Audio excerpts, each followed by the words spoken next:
Ndewo gị onye ọma na-ege ntị ma na-ekiri ekiri. Ebe ị nọ ugbu a bụ na sim.ha asịrị FM. Onye gị na-anọkwa taa bụ 042 Solex, onye akụkọ ụwa. Ngwa gere akụkọ nke anyị jiri bịa taa. Ndị OBIdients emekwala ya ọzọ taa dịka ha si eme ihe ha. Nke a mere taa bụ mkpụrụ ụbọchị nke mbụ n'ọnwa Ọktoba n'ime afọ 2022 ma bụrụkwa ụbọchị obodo Naijiria ji eme emume ncheta nnwere onwe bụ nke ndị bekee kpọrọ Independence Day.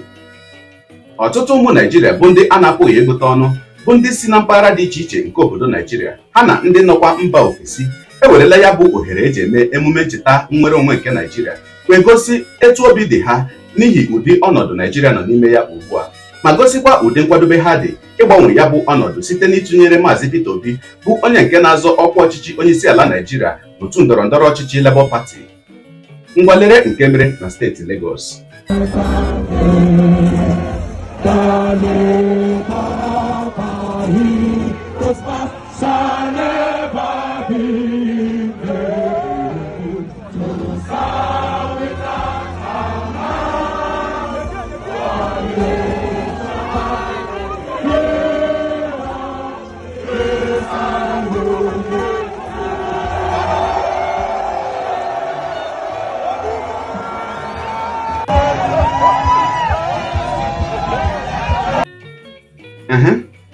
Ị hụla nke ahụ? Biko ndị OBIdients gwanụ m, ọ kawụkwa n'otu ime ụlọ ka mmadụ ole na ole ji ekwentị eme ụdị ihe a? Ngwalere ọzọ mere na mpaghara ọzọ n'ime steeti Lagos kwa.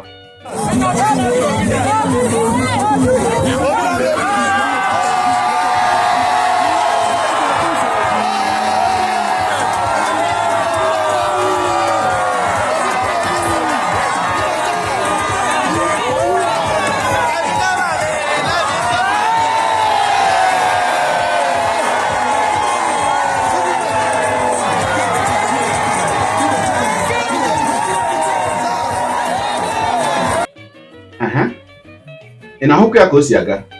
Maka ndị si na Peter Obi enweghị mmadụ, maka ndị si na Peter Obi enweghị structure, olee otu imi na anya dị ha ugbu a? Àwọn Nigerians ló kàn iṣẹ́ àríwọ̀n. Àwọn Nigerians ló kàn báyìí o. The Nigerians masses are speaking.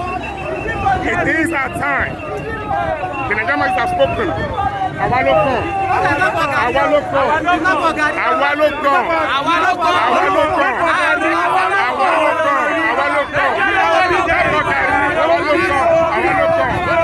Àwa ló kàn.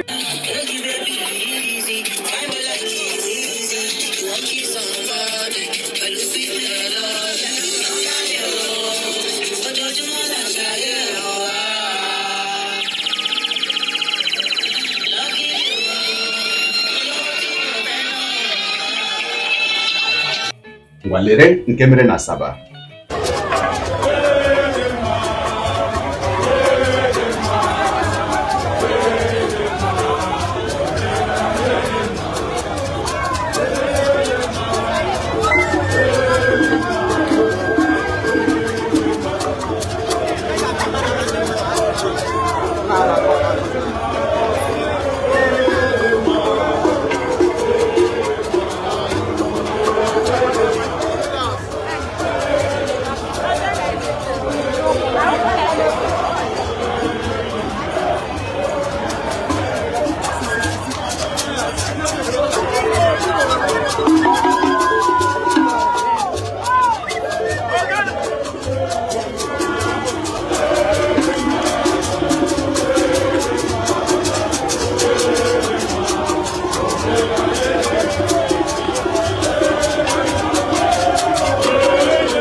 Ọkụikirichala ya bụ ihe onyonyo.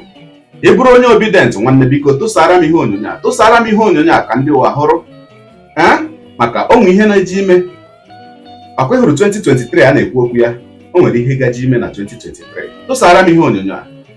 ya mere gị onye na-eso ebere ya esonye asị gị daalụkwa, jide ka iji onye ọma wee na-asị na Chineke nna ga na-agọzi gị na-etinyekwere gị aka n'ihe niile nke ị na-eme. Taa bụkwa na mbụ ị na-ahụ ihe onyonyo anyị, asị gị daalụkwa nnọọ. Onye gị na ya ka nọkwa bụ 042 Solex. Ya mere ọ bụrụ na ka m mere dị gị mma n'obi nwanne, biko ọ bụ na Facebook ọ na Instagram ka ị hụrụ ihe onyonyo, biko pịara m follow. Ọ bụ na YouTube ka ị na-ekiri ya bụ ihe onyonyo, biko pịara m subscribe ya na mgbịrịgba na ya n'akụkụ ka ị nwee ike na-enweta ihe onyonyo ndị ọzọ nga na-ewetara gị. Ọkwa na Twitter ka ọ na TikTok ka ị hụrụ ya bụ ihe onyonyo nwanne, pịara m follow na Twitter, tikkwere m ya ma na-atọ ọkụ na TikTok. Igbo ndị ọma njem ọnụ, ekenekwa m unu, uwe na-asị na ọ ga na-adịrị unu niile mma ise.